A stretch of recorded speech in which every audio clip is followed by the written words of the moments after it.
नहर किनारे मिले बुजुर्ग की हत्या का खुलासा। डीसीपी उत्तरी एसएम कासिम आब्दी ने प्रेस कॉन्फ्रेंस कर किया खुलासा।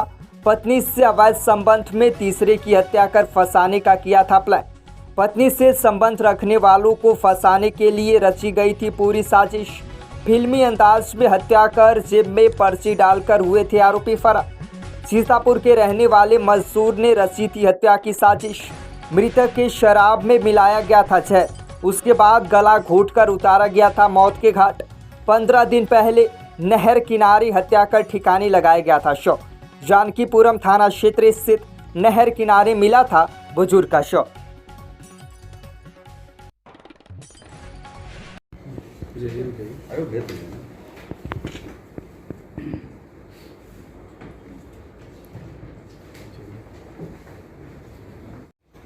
दिनांक 8 अक्टूबर को थाना क्षेत्र जानकीपुरम में एक अज्ञात डेड बॉडी मिली थी, अज्ञात शव मिला था। पुलिस शव को कब्जे में लेती है और शव की शनाख्त के लिए लगातार प्रयासरत रहती है। शव की शनाख्त होती है। ये व्यक्ति थे, जो मृतक थे, उनका नाम है राम प्रकाश पुत्र स्वर्गीय बलदेव। ये तंबौर जनपद सीतापुर के रहने वाले थे, मूल निवासी। जब शव को कब्जे में लिया जाता है तो उनके जेब से एक चिट मिलती है, जिस चिट में लिखा रहता है कि यदि मेरे साथ कोई भी हादसा होता है तो उस हादसे का जिम्मेदार 3 व्यक्ति होंगे। उनमें से जब तीनों व्यक्तियों को जब इंट्रोगेशन के लिए जब उनसे पूछताछ की जाती है तो पता चलता है कि ये वो तीनों व्यक्ति भी जनपद सीतापुर के होते हैं। उनमें एक व्यक्ति का नाम शिवराज होता है। शिवराज से जब डिटेल में पूछताछ की जाती है तो पता चलता है कि शिवराज का इस मृतक से कोई कनेक्शन नहीं था। शिवराज की पत्नी का नाम और कृष्णावतार का संबंध था। इसके साथ कृष्णावतार के साथ ये 3-4 बार पहले भी आ चुकी थी और शिवराज और कृष्णावतार में इस चीज़ को लेकर के काफ़ी ज़्यादा वैमनस्यता थी। एक दूसरे को धमकी भी दिया था। कृष्णावतार ने शिवराज को धमकी भी दिया था कि हम तुम्हें फंसा देंगे, यदि तुम दोबारा नीलम को छुड़ाने के लिए आए तो हम तुमको मुकदमे में फंसा देंगे। ये 15 दिन पहले की घटना है। इसके बाद फिर पूरी प्लानिंग जो है वो कृष्णावतार द्वारा की जाती है। कृष्णावतार इस व्यक्ति से संपर्क में आता है जिसका नाम, जो मृतक है राम प्रकाश, जिससे संपर्क में आता है, क्योंकि दोनों सीतापुर के रहने वाले थे तो एक दूसरे संपर्क में आते हैं। लगभग 15 दिन पहले इसको ये किसी बहाने से ले जाता है शराब की दुकान पे, इसको शराब पिलाता है। उस शराब में ये जहर मिला देता है। इसमें इस कृत्य में इसके साथ एक दूसरा व्यक्ति जिसका नाम है बिरजू, ये भी शामिल था।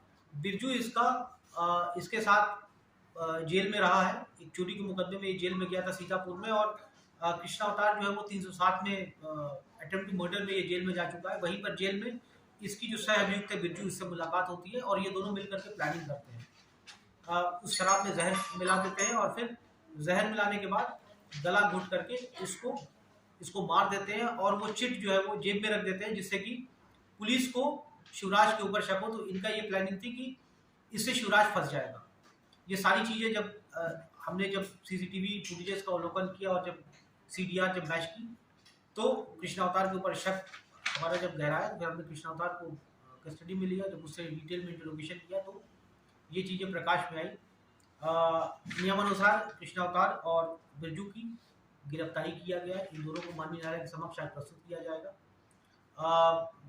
घटना पूरा ओवरऑल अगर देखा जाए तो घटना, ये जो महिला थी, इसको प्रेम प्रसंग को लेकर के इस पूरी घटना को अंजाम दिया गया। राम प्रकाश सीतापुर का रहने वाला है, लखनऊ में कहाँ रह रहा था और आखिर जहाँ पे घटना स्थल है, क्या घटना स्थल को लाग के इसको फेंका गया या उसी के आसपास ये रहने वाला है? ये यहाँ पर लेबर का काम करता था ये, और इंजीनियरिंग कॉलेज क्षेत्र के आसपास ये लेबर का काम करता था। कृष्णावतार जो है वो सब्जी का ठेला लगाता था और इसमें जो बिरजू है वो भी सब्जी का ठेला लगा। ये सब आसपास इंदिरा नगर और जानकीपुरम थाना क्षेत्र के आसपास ये लोग अपना काम करते थे और वहीं पर इन लोगों की मुलाकात हुई थी आपस में। घटना के पीछे जो महिला का संबंध सामने आ रहा है उसको लेकर के जो जांच पड़ताल की गई, कैसे इन लोगों ने पूरी साजिश रची थी कि यहाँ तक बैठना फिर इसी जगह घटना को अंजाम देना, क्योंकि लेबर अड्डे से वहां तक जाना? देखिए, जैसा मैंने बताया है कि ये कृष्णावतार और जो मृतक है ये विगत 15 दिन से एक दूसरे को जानते थे और ये काम के सिलसिले में ही एक दूसरे को जानते थे और उनकी मुलाकात बात हुई थी। ये जो महिला है ये शिवराज और कृष्णावतार दोनों के साथ इनका संबंध था और इस चीज़ का फ़ायदा उठा करके इसने कहा कि इसको अगर यदि इसकी डेड बॉडी पुलिस को मिलेगी और इसमें पुलिस इसके पास से शीट बरामद होगी लिखी हुई, तो पुलिस शिवराज को गिरफ्तार करेगी और फिर ये अपना बदला ले लेगा। तो ये बदला लेने की भावना से, द्वेष भावना से इसने कृत्य को अंजाम दिया। अच्छा सर, इसको राम प्रकाश